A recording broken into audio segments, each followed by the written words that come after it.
Mm.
Tu le connais? On l'appelle Charles Sitenda.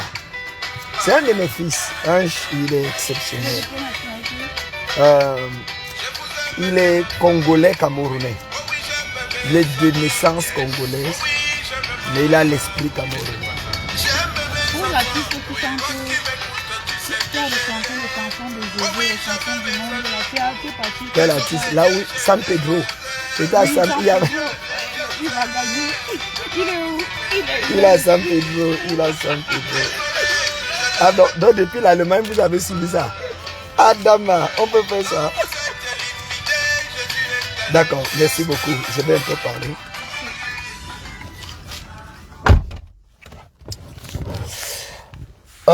Bien-aimés dans le Seigneur, salut à toute la chrétienté, salut à la population gabonaise, à tous les hommes de Dieu du Gabon, salut à tous les hommes de Dieu de la francophonie, salut particulièrement à tous les prophètes qui, de près comme de loin, se battent pour pouvoir apporter, selon leur appel, leur contribution pour l'avancement du royaume de Dieu sur la terre. Salut à tous ceux qui sont abonnés à notre page Dieunedor Kamden Nunga, ceux qui nous suivent également sur Béni TV. C'est avec beaucoup de retenue que je me suis décidé enfin à pouvoir parler sur l'affaire prophète Emmanuel Zoma.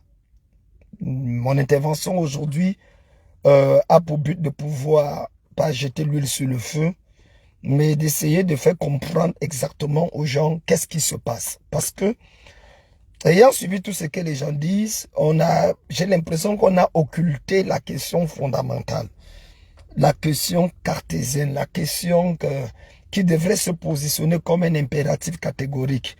Il s'agit de savoir qu'est-ce que Dieu est en train de dire. Autrement dit, qu'est-ce que nous devons comprendre au travers de ça. La problématique autour de ce débat tourne autour du message du Seigneur à l'église de Dieu au Gabon et du message du Seigneur à l'église de Dieu en francophonie en général, et puis pourquoi pas un message spécifique adressé aux jeunes prophètes. Si nous regardons les choses dans cette lignée, nous serons en mesure de dépassionner le débat partisan d'Emmanuel Zoma ou alors opposant d'Emmanuel Zoma, comme si c'était lui qui refabriquait le prophétique dans le monde. Ce n'est pas le cas. Donc, il est important pendant les 20 minutes qui viennent de pouvoir dépassionner le débat et reposer la balle au centre. Si nous ratons d'écouter le message du Seigneur, nous serons radicalement en train de pouvoir jouer le jeu de l'ennemi. Et nous savons qu'il n'y a qu'un seul diable, il n'y a qu'un seul ennemi de l'Église, c'est Satan. Et Satan et tous ses ordres et tout le système qu'il met en place dans le but de détruire l'image même glorieuse de notre Seigneur Jésus-Christ au travers de son épouse, à savoir l'Église. Il faut dire que je ne connais pas Emmanuel Zoma.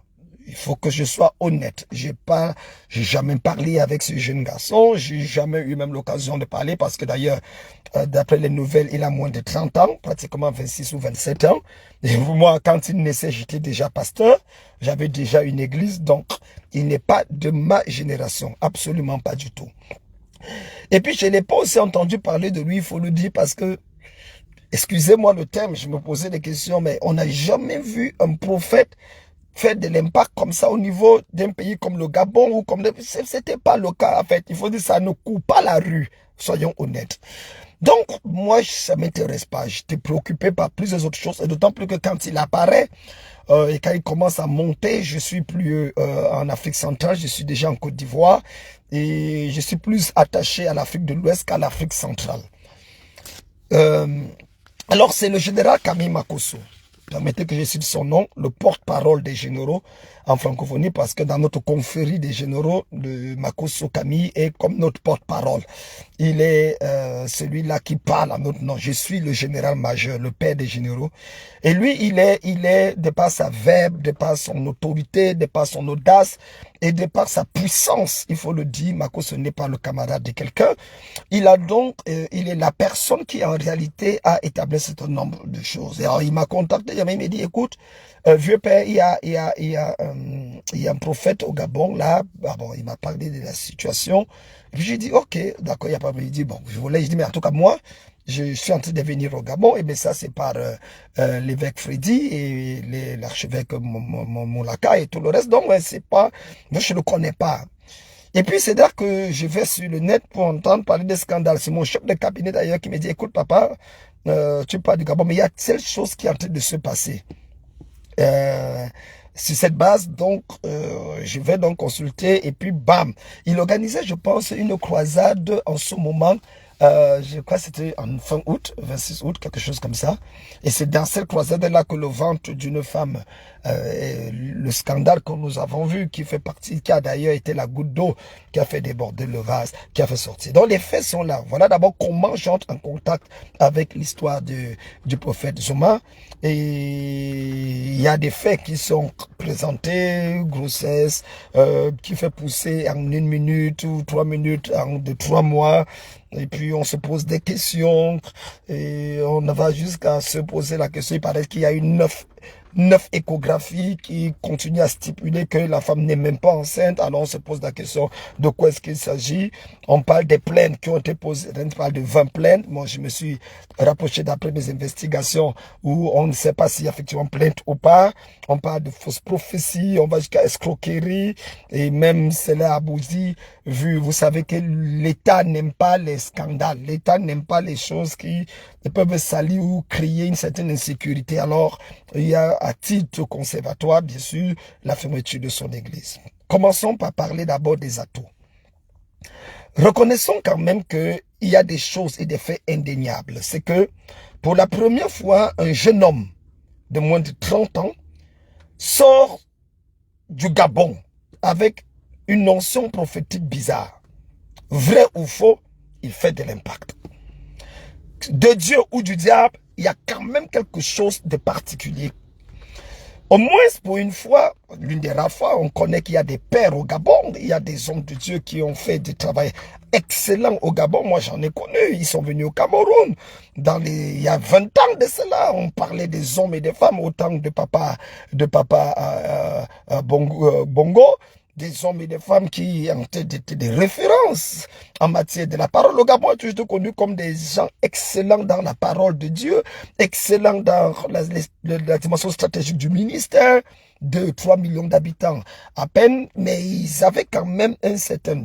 On connaît des hommes, on connaît l'évêque d'Orego, on connaît l'évêque, en fait ils sont nombreux, l'archevêque Moulaka, on connaît les personnes qui, d'une manière ou d'une autre, sont considérées comme des pères, des pionniers. Donc on ne peut pas dire que le mouvement prophétique commence avec Emmanuel Zuma. Non, c'est pas vrai, mais il faut reconnaître quand même qu'il apporte quelque chose de nouveau. Quelque chose qu'on retrouve un peu chez les Nigérians, quelque chose qu'on retrouve chez les Ghanéens, quelque chose qu'on retrouve un peu en Côte d'Ivoire avec le célèbre Séverin Kako, le prophète Kako. Voilà un jeune garçon qui s'élève et qui réussit à rassembler des foules. Voyez-vous, si vous rassemblez 10 000 personnes en RDC, pour moi, vous n'avez rien fait. Si vous rassemblez 5 000 personnes au Cameroun, c'est passable. Mais vous rassemblez 5 000 personnes au Gabon, chapeau. Il faut d'abord qu'on soit clair là-dessus. Chapeau. Parce que vous savez, la densité démographique du Gabon ne joue pas en sa faveur. Ils sont pas si nombreux, RDC comme ça. C'est incroyable. Ils sont nombreux, c'est une Chine. Le Nigeria, c'est une Chine. Le Cameroun également, assez nombreux. Donc, il est exactement, il faut reconnaître que ce gars a réussi à rassembler des milliers de personnes. Et je ne suis pas encore sur l'authenticité de son appel. Ne me comprenez pas. Je ne suis pas encore en train de dire qu'il est de Dieu ou il est du diable. C'est pas ça mon débat là maintenant. Je parle d'abord des faits, des choses indéniables. C'est que ce gars, ce jeune garçon a réussi. Deuxièmement, il a réussi, il a un courage. Voyez-vous, il m'a fait rappeler Jonathan Kamdem à l'époque. Il est audacieux. Reconnaissons que c'est un jeune courageux, audacieux, avec un esprit révolutionnaire. J'ai l'impression que c'est quelqu'un qui a vu ailleurs comment les choses se passent et qui veut tirer son épingle du jeu. Non seulement sa capacité de rassemblement porte, il a d'ailleurs une voix pour son âge. Il a une voix un peu rock, il a l'air un peu mature. Donc quand vous l'écoutez, automatiquement vous commencez à apprécier le jeune homme. Et là, il faut comprendre que, bien qu'il apporte un impact international, il faut le dire, que plusieurs personnes ont commencé à se déplacer hors du Gabon pour venir aussi au Gabon. Je me rappelle qu'il y a un de mes jeunes frères qui avait fait une prophétie au niveau de la Côte d'Ivoire par rapport à fait que Dieu allait susciter un prophète au niveau du Gabon qui allait faire des choses, d'ailleurs un fils merveilleux, qui est un prophète également authentique que j'aime et que j'apprécie beaucoup, qui disait des choses incroyables et paraît-il, j'ai pas dit que c'est le cas, Emmanuel Zonga apparaît donc comme l'accomplissement de cette prophétie. Cependant, s'il porte Dieu, s'il réussit à faire un impact, s'il réussit à faire parler de lui, s'il réussit à créer une sorte de division, et aucun prophète n'a jamais fait l'unanimité, il faut qu'on soit clair. Même Jésus n'a pas fait l'unanimité de son temps, hein, c'est évident. Maintenant, est-ce qu'il n'a pas manqué de sagesse dans un certain nombre d'éléments? C'est ça la question qu'il faut se poser, parce que, voyez-vous, des faits ressortent. Des faits qui en réalité poussent à question. Parce que moi, j'ai reçu plus de, si je vous parle du nombre de messages, d'interpellations que j'ai reçus dans mon inbox, dans mon WhatsApp, toutes les gens m'ont écrit de partout. J'ai parlé avec des évêques, des archevêques au Gabon. J'ai parlé avec des prophètes. J'ai parlé avec des fils, des gens même qui, arrêtez, me parlaient pas, mais d'une manière ou d'une autre, j'ai parlé avec des personnes qui ont du poids. Cependant, nous avons devant nous un certain nombre de faits. Les faits sont là. On parle d'une grossesse qu'il a mis en 3 mois. Et après analyse médicale, il n'y a pas de grossesse. Ça, ce n'est pas vrai. Parce que nous sommes à la 9e, une énième échographie qui est faite. D'après mes sources, on est allé jusqu'à 9. Et chacun témoigne qu'il n'y a pas. Bon, qu'est-ce qu'il y a dans le ventre? Le ventre a-t-il poussé? Oui, si ça a poussé, automatiquement, d'après les hommes du monde, on s'est voué à un acte de magie. Parce qu'effectivement, si ça pousse et ça repousse, si c'est un gonflé, c'est une manipulation. Si c'est ça gonflait quand même sans que ce ne soit un gonflé et qu'il n'y ait pas d'enfant, c'est de la magie. Maintenant, s'il y a un enfant, c'est du miraculeux. Miraculeux dans le sens positif du terme. Donc, il y a des débats quand même qui ressortent. Et puis, malheureusement, l'Église ressort avec d'autres éléments qui... Bon, il faut l'avouer. Il faut avouer que le prophète Emmanuel, comme d'ailleurs n'importe quel prophète dans la nation, doit déranger. Un prophète dérange. Un prophète dit des choses que les autres, parfois, n'acceptent pas. Le prophète fait partie des 5 dons du ministère qui, d'ailleurs, a une particularité, c'est que il ne s'accorde pratiquement pas avec les autres dons du ministère. Parce que le prophète est arrêté comme un expert. C'est comme quelqu'un qui vient dans une entreprise pour démasquer ce qui ne va pas dans l'entreprise, trouver le virus qui s'y trouve et neutraliser le virus et disparaître. Et lui, il a souvent un salaire. Il fait un travail de 4 heures de temps et on le paye pour 6 mois, pour 1 an, parce que c'est un expert. Il n'est pas dans l'entreprise, mais il vient effectivement résoudre. Aujourd'hui, nous avons fait un certain nombre de choses. Et moi, ce que je parlerai par rapport à cette situation, je ne dirais pas que Emmanuel Zoma est un faux prophète. Non. Ça, je ne le dirais pas. Je pense juste qu'il y a un manque de sagesse sur un certain nombre d'approches. Et ça, c'est dû à son âge. Et d'où mon interpellation vis-à-vis des pères de l'église du Gabon. Parce que le gars est un jeune homme. Et nous tous, en tant que jeunes, nous avons des erreurs que nous avons commises. Il n'y a aucun père qui peut se lever aujourd'hui pour dire qu'il n'a jamais commis d'erreur. Nous avons des erreurs, des choses que nous avons même prêchées, des choses que nous avons même dit qu'avec l'âge et la maturité, nous nous ressaisissons et nous disons que non. Voilà. Je prends un exemple particulier. J'ai essayé dans toutes mes recherches à comprendre la notion de son père spirituel. Il est sous quelle couverture? Qui est son père spirituel sur le plan propre sens du terme? Jusqu'à présent, j'ai pas eu une réponse adéquate. Pourtant, c'est quelque chose d'important. Vous ne pouvez pas opérer dans une telle dimension telle qu'il opère, prophète Emmanuel, sans avoir une couverture qui est identifiée. Regardons par exemple Major One. Major One est le prophète qui était en Afrique du Sud, qui a eu des problèmes en Afrique du Sud, et il s'est retrouvé dans son pays au Malawi. Il y a même des procédures par rapport à lui. Mais vous allez voir, hier encore, c'était l'anniversaire de son père, le prophète Hubert Angel, et vous constatez qu'il est toujours en train de célébrer son père. Lorsqu'il a traversé des problèmes, son père a voyagé depuis Londres, où il est, pour venir prier avec lui. On a vu ça sur les photos. Il a interpellé un certain nombre d'hommes de Dieu. Le père de Hubert Angel, c'est le bishop, le révérend Chris Oyakilome. Donc, il y a comme une couverture qui est placée sur lui. L'un des dangers, je peux revenir sur ça, des prophètes qui ont une notion particulière dans une nation, c'est qu'ils n'ont pas une couverture. Ils n'ont pas des pères à qui ils se soumettent. Être prophète ne veut pas dire automatiquement que tu n'as pas de père. Ton père peut être moins que toi, mais plus sage que toi. Ton père peut ne pas avoir le type d'onction que tu as, mais il a un cheminement, il a un parcours qu'il a fait qui peut t'aider dans un conseil. Prenons le cas de Moïse, le prophète qui parlait avec Dieu face à face. Mais rappelez-vous que c'est Madian qui est venu donner des conseils à Moïse, en disant si tu fais comme ça, tu vas mourir tôt. Il choisit des gens de 70, choisit des personnes de 120, établis-les sur le peuple, afin qu'ils t'aident à pouvoir diriger le peuple. Donc moi, je pense à mon niveau et à que il y a quand même quelque chose qu'il faut faire. Que je me suis rendu compte après étude que certainement ce genre d'hommes de Dieu et prophètes, c'est là parfois pour aller vers des pères, mais parfois sont combattus. Vous savez aussi, nous les pères, nous devons également ouvrir nos bras pour accueillir des prophètes. Parce que ce n'est pas parce que tu ne comprends pas la manifestation d'un homme de Dieu, ce n'est pas parce que tu ne comprends pas comment Dieu agit au travers de lui qu'automatiquement c'est faux ce qu'il fait. Ce n'est pas parce que tu ne comprends pas telle ou telle action qu'automatiquement c'est faux. Moi j'imagine, parce que les gens s'appliquent uniquement sur le fait que le vent n'a pas poussé pour dire qu'il est un faux prophète. Non, faut pas dire ça, c'est pas juste, ce n'est pas équitable de dire ça, parce que imaginez-vous Jésus qui vient dire Lazare, la maladie de Lazare n'est pas pour la mort.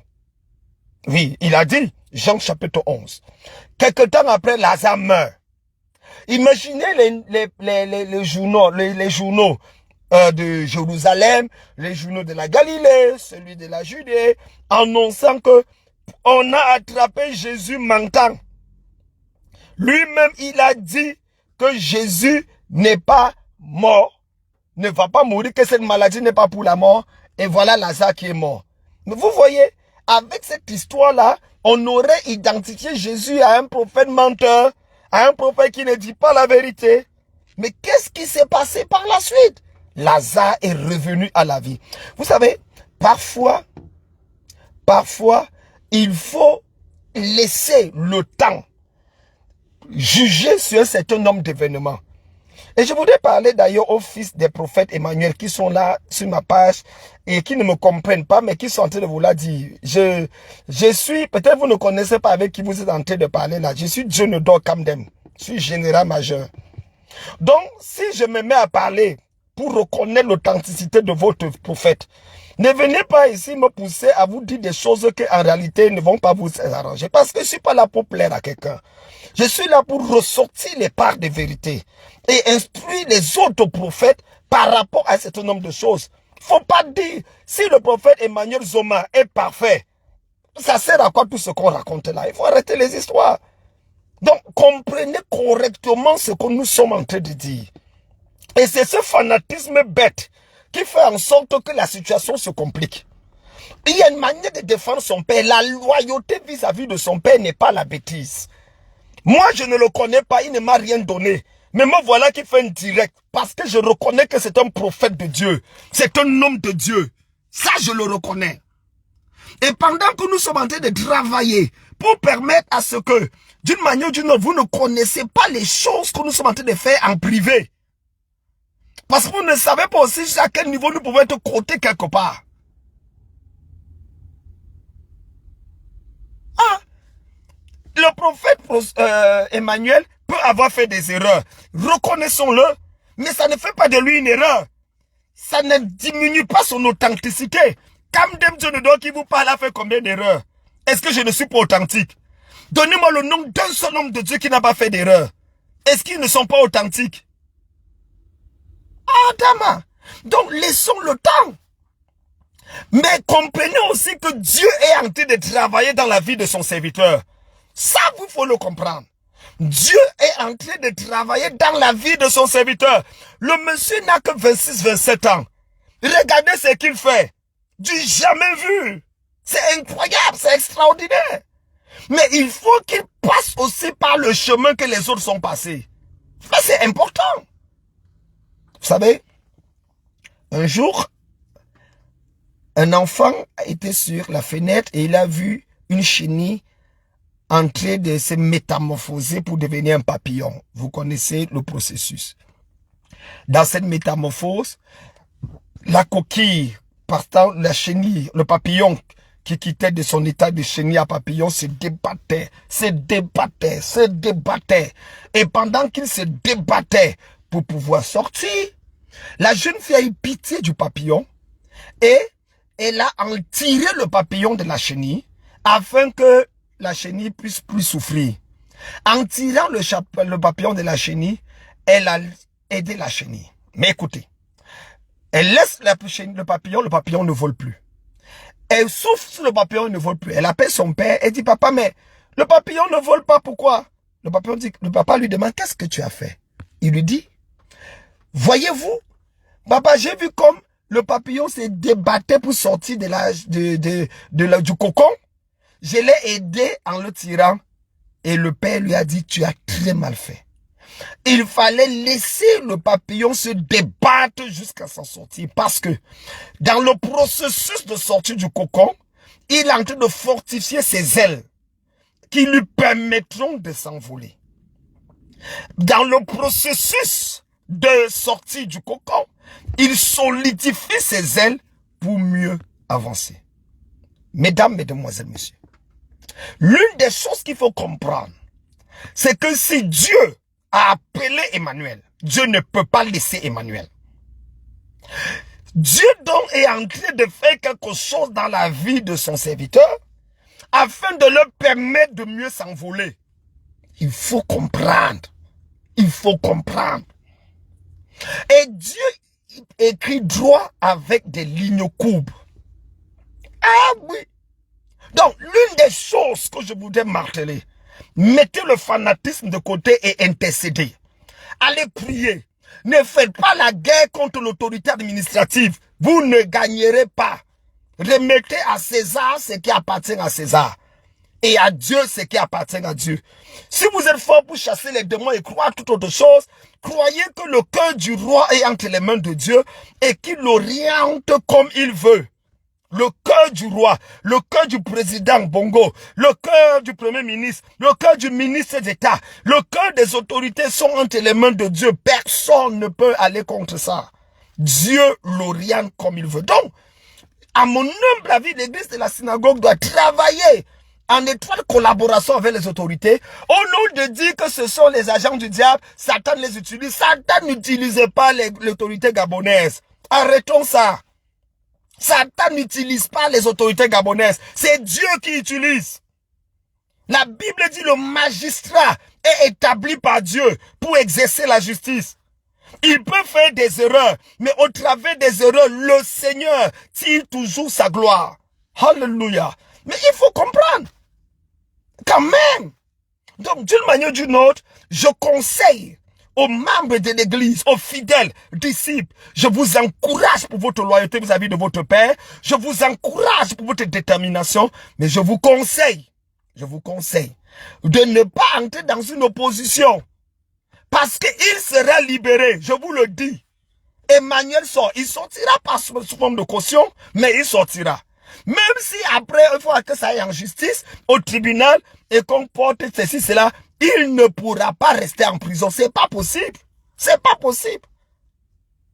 Il va sortir, et il sortira plus grand, plus sage, plus mûr.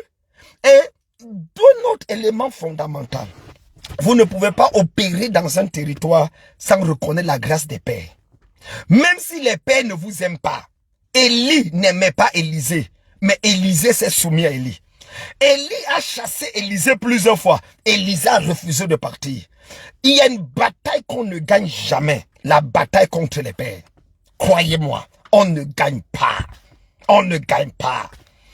Il sortira plus fort, c'est clair. Mais il est important de reconnaître l'autorité des pères. Quand je suis arrivé en Côte d'Ivoire, j'ai reconnu l'autorité des pères. Quels sont les pères que je n'ai pas vus?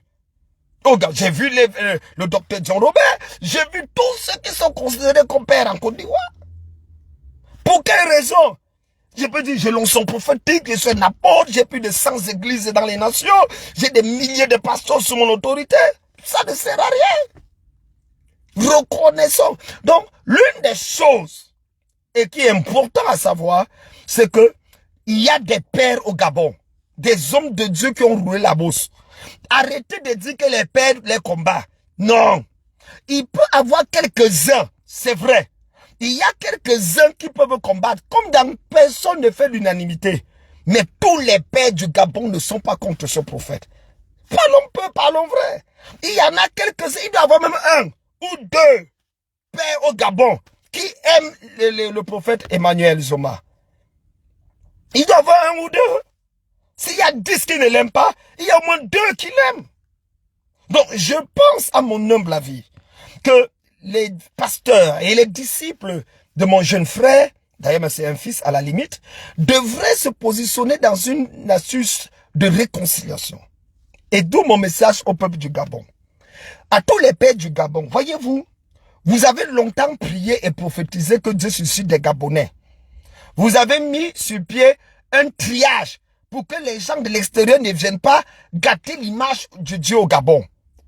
Ça, le Gabon est l'un des rares pays où pour entrer, il faut une autorisation express non seulement du ministre d'État, mais particulièrement d'une confédération qui sont établies là. Maintenant que Dieu suscite un prophète au Gabon, il peut ne pas être parfait, il ne l'est pas. Il a des erreurs, c'est vrai, mais protégeons-le, mais encadrons-le, mais soutenons-le. Un fils reste un fils. Un fils reste un fils. Ce gars porte quelque chose. Comme les Tibi Joshua, ce gars porte quelque chose. Comme les Chris Wakil. Il n'a que 26 ans, 27 ans. Le Gabon, les pères du Gabon gagneraient à protéger ce jeune garçon, à le lever, à l'encadrer, à le soutenir. Et à lui également de s'approcher d'eux, de s'humilier, compris pour lui on le bénisse. Il ne paie rien. Les gens qui réussissent sont des personnes qui, vous voyez, tu vois un père qui est là. Il y a des pères qui n'ont même pas le pouvoir de bénir. Ça fait longtemps qu'ils ne bénissent plus. Mais s'il te maudit, mon frère, ça va te suivre. Vous connaissez l'histoire du jeune prophète dans la Bible? Le jeune prophète dans la Bible. Il est clair, le jeune prophète dans la Bible est parti. Il a parlé de la part du Seigneur. Le vieux prophète l'a appelé et sa ministère s'est arrêté. Parfois, certains pères n'ont peut-être aucune grande bénédiction à te donner. Mais fais tout et tout pour qu'ils ne te maudissent pas. Parce que s'ils te maudissent, le mauvais parfum qui va te poursuivre, tu te faudra 5 ans, 8 ans, 10 ans pour effacer ça. Hey! Honorons les pères. Célébrons les pères. À mon humble avis, qu'est-ce qui va se passer pour clôturer? Eh bien, ce qui va se passer est simple. Il sera libéré. Je n'ai aucun doute. Il sera plus fort. Je n'ai aucun doute. Sa réputation sera plus qu'internationale. Des miracles authentiques. Ce gars porte Dieu. Il est l'espoir au Gabon. Oui. Cependant, apprendre de ce qui s'est passé, rester consacré à Dieu, éviter les erreurs du passé, permettra à notre prophète de se lever, de soulever le Gabon en haut, l'étendard du Gabon. Il n'est pas le seul d'ailleurs, d'autres prophètes arrivent. Au Gabon, il y a un clique de prophètes dangereux qui se préparent à venir. Ah, ma baba. Vous parlez des miracles. Vous pourrez arrêter un Emmanuel Zoma. Vous n'allez pas arrêter 40 Emmanuel Zoma. Des gaz arrivent. Ils vont briser le protocole. Ils vont saccager l'atmosphère spirituelle. Ils vont posséder la nation. Préparez-vous.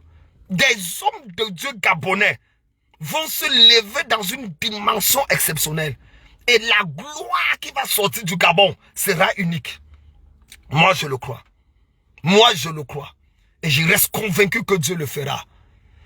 Toutes nos prières pour le prophète Emmanuel Zoma, homme de Dieu authentique, prophète de Dieu, établi par Dieu. Moi, je l'ai écouté. Je ne regarde pas miracle faux ou vrai.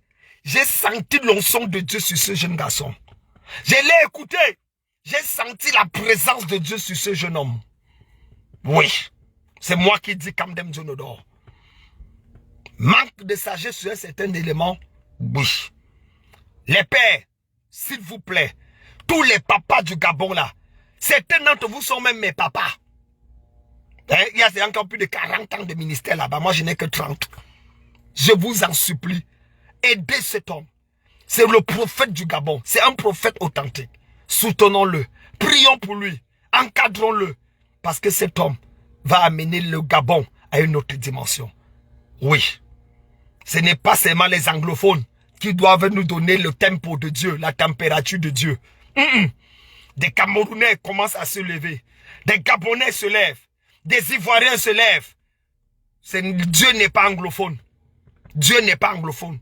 Nous tous, Dieu peut, toute personne qui est disponible, Dieu peut l'utiliser. Et le temps du Gabon est arrivé.